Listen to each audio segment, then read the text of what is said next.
Assalamualaikum warahmatullahi wabarakatuh.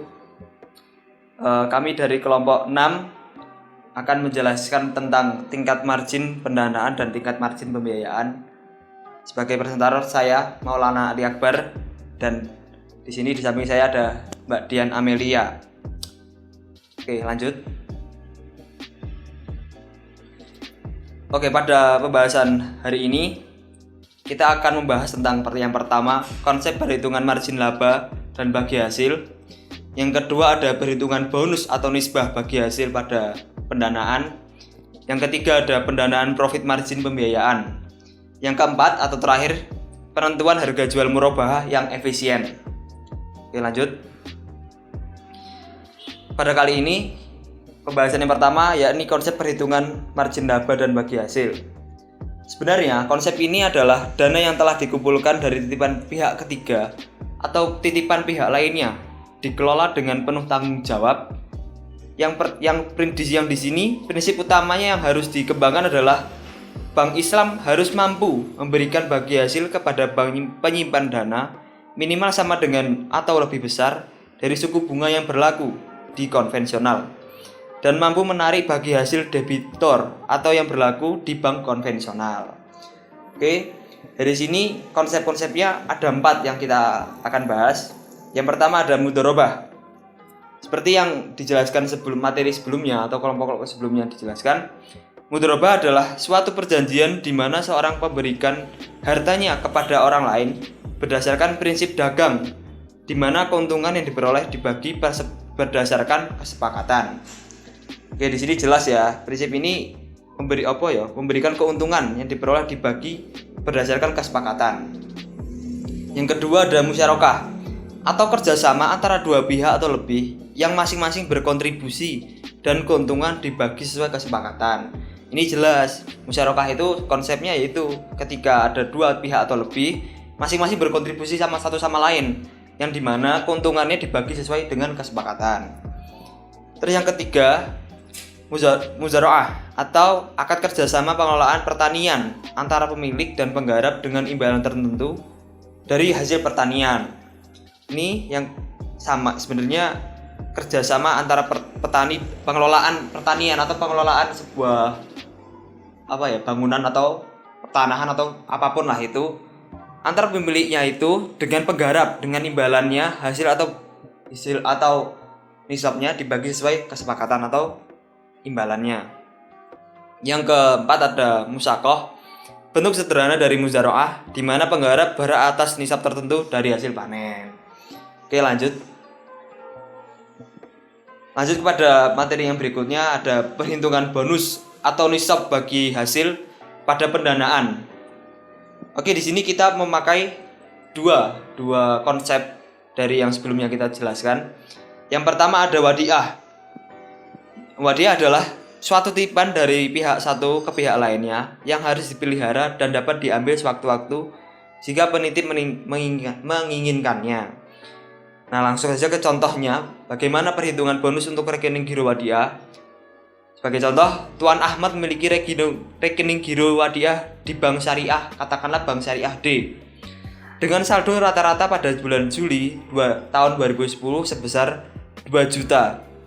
Bonus yang diberikan bank syariah D untuk saldo rata-rata minimal yakni sejumlah 500.000 adalah 30%. Diasumsikan total dana giro wadiah di bank tersebut adalah 500 juta dengan pendapatan bank penggunaan giro wadiah sebesar 10 juta rupiah. Nah, pertanyaan di sini, berapa bonus yang diterima oleh Tuan Ahmad pada akhir bulan Juli? Langsung saja perhitungannya sebagai berikut. Kita menghitung yang pertama rumusnya, yakni saldo rata-rata Tuan Ahmad dikali keuntungan bank. Nah, saldo rata-rata Tuan Ahmad yang tadi telah disebutkan sejumlah 2 juta, terus dikali keuntungan banknya sebesar 10 juta. Lanjut dikali 30%. 30% itu kesepakatannya. Udah, kalau sudah dikali-kali dibagi dengan total dana giro wadiah yang tadi dijelaskan sejumlah 500 juta. Nah, sampai sini kita akan mendapatkan hasil sejumlah 12.000. yang artinya bonus yang diterima Tuan Ahmad pada akhir bulan Juli tahun 2010 sebesar Rp12.000. Nah, lanjut kepada perhitungan mudharabah. Perhitungan mudharabah di sini dijelaskan yaitu suatu bentuk perniagaan antara nasabah dengan bank untuk melakukan usaha dengan keuntungan dibagi bersama sesuai dengan kesepakatan. Sama sudah saya jelaskan di slide sebelumnya. Kita langsung lanjut kepada contoh perhitungan keuntungan tabungan mudharabah. Sebagai contoh, Ibu Ratna memiliki tabungan mudharabah di bank syariah, katakanlah bank syariah A, dengan saldo rata-rata bulan Mei sebesar 15 juta. Dari sini perbandingan nisbah atau nisab antara bank syariah dengan deposan adalah 40% dibagi 60%. Saldo rata-rata per bulan di seluruh bank syariah A sebesar 7.500.000 juta. Kemudian keuntungan bank syariah yang dibagi hasilkan adalah 30 juta. Dalam hal ini, berapa keuntungan Ibu Ratnaningsih pada bulan tersebut? Nah, sama seperti wadiah rumusnya. Itu, yang pertama kita mencari saldo rata-ratanya Ibu Ratnaningsih. Karena telah disebutkan pada soal, saldo rata-rata Ibu Ratnaningsih adalah 15 juta. Terus selanjutnya dikali dengan keuntungan bank sebesar 30 juta. Terus dikali dengan 60% sesuai dengan kesepakatannya tadi.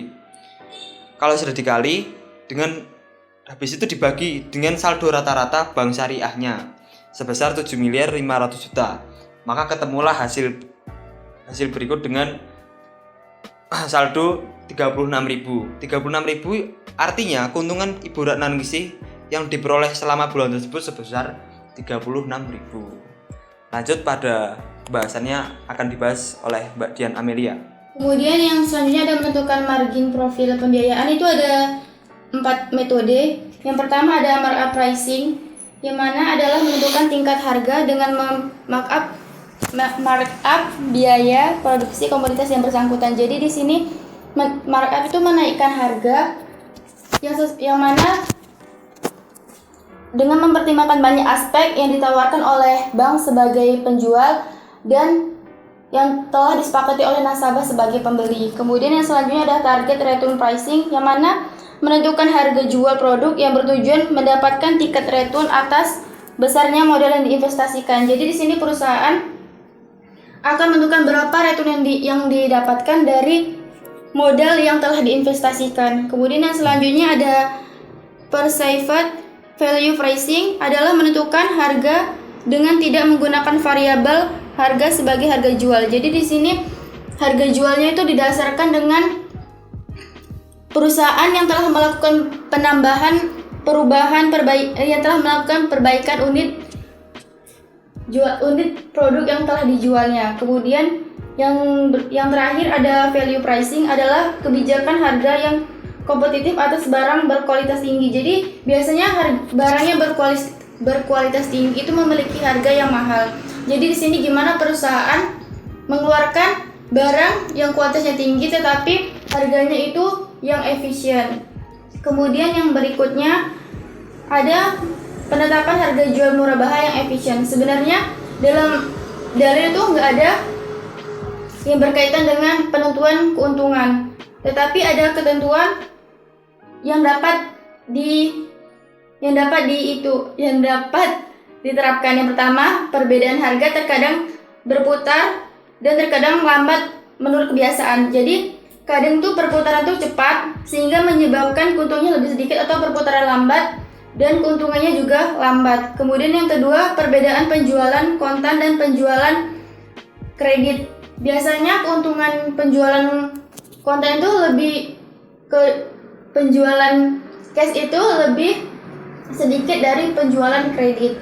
Kemudian yang ketiga, perbedaan komoditas yang dijual. Ada komoditas yang memang diperlukan oleh banyak orang dan juga ada komoditas yang sedikit orang membutuhkannya. Jadi dalam menentukan besarnya keuntungan itu harusnya tidak ada penipuan, manipulasi, monopoli atau memanfaatkan ketidaktahuan penjual.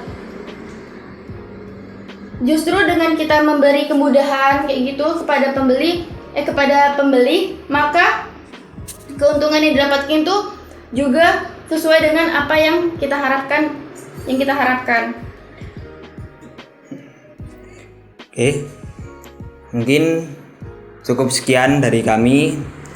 Bila ada salah mohon dimaafkan. Bila itu Assalamualaikum warahmatullahi wabarakatuh.